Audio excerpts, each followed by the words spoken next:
రామాయణం, మహాభారతం ఇవి కేవలం మన తాతమ్మలు అమ్మమ్మలు నిద్రపోయే ముందు చెప్పే చందమామ కథలేనా? లేక ఒకప్పుడు ఈ పుణ్యభూమి మీద జరిగిన అద్భుతమైన వాస్తవాలా? ఈరోజు ప్రపంచం వీటిని మైథాలజీ అని పిలుస్తుంది.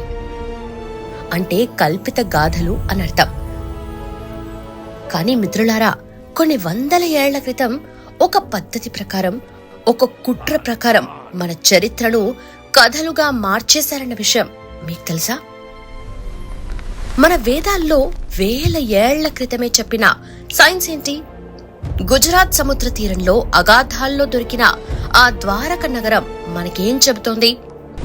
ప్రపంచానికే విజ్ఞానాన్ని పంచిన మన విద్యా వ్యవస్థను ఎవరు ఎందుకు నాశనం చేశారు? ఈ రోజు వీడియోలో ప్రపంచానికి తెలియని మన అసలు చరిత్రను రీసెర్చ్ ఆధారాలతో సహా లోతుగా తెలుసుకుందాం. వీడియోని చివరి వరకు చూడండి, ఎందుకంటే చివర్లో మన గురుకులాల గురించి చెప్పే నిజాలు మిమ్మల్ని ఆశ్చర్యానికి గురిచేస్తాయి. మనం మొదట ఒక తప్పును సరిదిద్దుకోవాలి. అదే మైథాలజీ అనే పదం. గ్రీకు భాషలో మైథోస్ అంటే ఊహ లేదా ఒక కల్పిత కథ, అంటే అది జరగలేదు అని అర్థం. కానీ మన పూర్వీకులు రామాయణాన్ని, మహాభారతాన్ని ఎప్పుడూ మైథాలజీ అని పిలవలేదు. వారు వాడిన పదం ఇతిహాసం. సంస్కృతంలో ఇతి హా ఆస అంటే ఇది ఇలాగే జరిగింది అని అర్థం. ఒక విషయాన్ని ఇది చరిత్ర అని చెప్పటానికి ఇంతకంటే బలమైన పదం ఇంకేముంటుంది? మరి మన చరిత్ర కాస్త మైథాలజీగా ఎలా మారింది? ఇక్కడ మనం 18వ శతాబ్దంలోకి వెళ్ళాలి. 1784లో సర్ విలియం జోన్స్ అనే వ్యక్తి ఏషియాటిక్ సొసైటీని స్థాపించారు. మన సంస్కృత గ్రంథాలను ఇంగ్లీష్లోకి అనువదించడం మొదలుపెట్టాడు. అయితే అతను ఒక పక్షపాతంతో పనిచేశాడు. మన దేవుళ్లను గ్రీకు దేవతలతో పోలుస్తూ ఇవన్నీ కేవలం అభూత కల్పనలే అని వెస్టర్న్ ప్రపంచానికి పరిచయం చేశాడు. ఇక్కడే మన గతాన్ని కథగా మార్చే ప్రక్రియ మొదలైంది. నిజమైన దెబ్బ 1835లో జరిగింది. థామస్ మెకాలే అనే వ్యక్తి భారతీయ విద్యా విధానాన్ని పూర్తిగా మార్చేశాడు. అతను బ్రిటిష్ పార్లమెంట్ లో చేసిన ప్రసంగం ఇప్పటికే రికార్డుల్లో ఉంది. మెకాలే ఏమన్నాడు తెలుసా? యూరోప్ లోని ఒక లైబ్రరీలో ఉండే ఒక చిన్న షెల్ఫ్ లోని పుస్తకాలు భారతదేశం మరియు అరబ్ దేశాల్లో ఉన్న మొత్తం సాహిత్యంతో సమానం అని హేళన చేశాడు. అతని అసలు లక్ష్యమేంటో తెలుసా?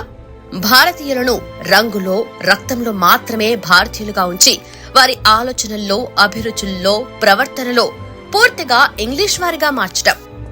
దీనివల్ల భారతీయులు తమ సంస్కృతిని మాత్రమే తక్కువగా చూసుకుంటారు.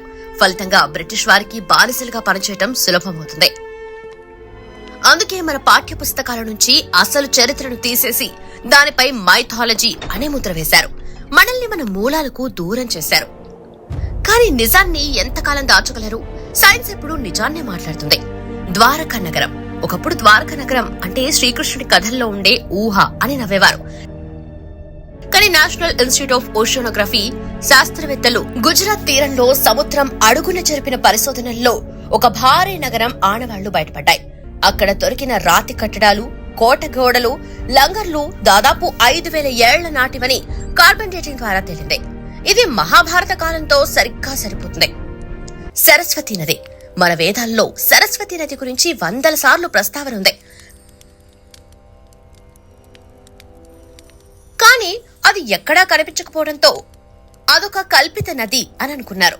కానీ ఇస్రో శాటిలైట్ ఫోటోలను విశ్లేషించినప్పుడు భూమి అడుగున ఎండిపోయిన ఒక భారీ నదీ ప్రవాహ మార్గం బయటపడింది. అది హిమాలయాల నుంచి మొదలై రాజస్థాన్ ఎడారి గుండా ప్రవహించినట్లు ఆధారాలు దొరికాయి.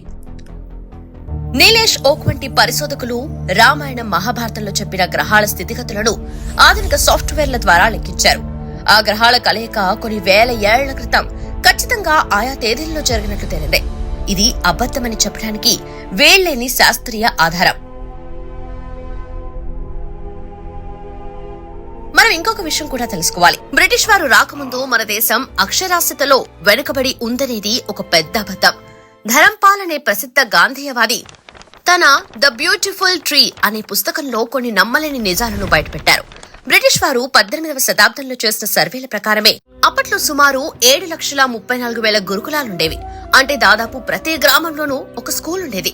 అక్కడ కేవలం మతపరమైన శ్లోకాలు మాత్రమే కాదు, గణితం, లోహశాస్త్రం, ఆయుర్వేదం, ఖగోళ శాస్త్రం మరియు ఆర్కిటెక్చర్ నేర్పేవారు. 1830ల వరకు కూడా మన దేశంలో అక్షరాస్యత రేటు ఇంగ్లాండ్ కంటే ఎక్కువగా ఉండేదనేది బ్రిటిష్ రికార్డులే చెబుతున్నాయి.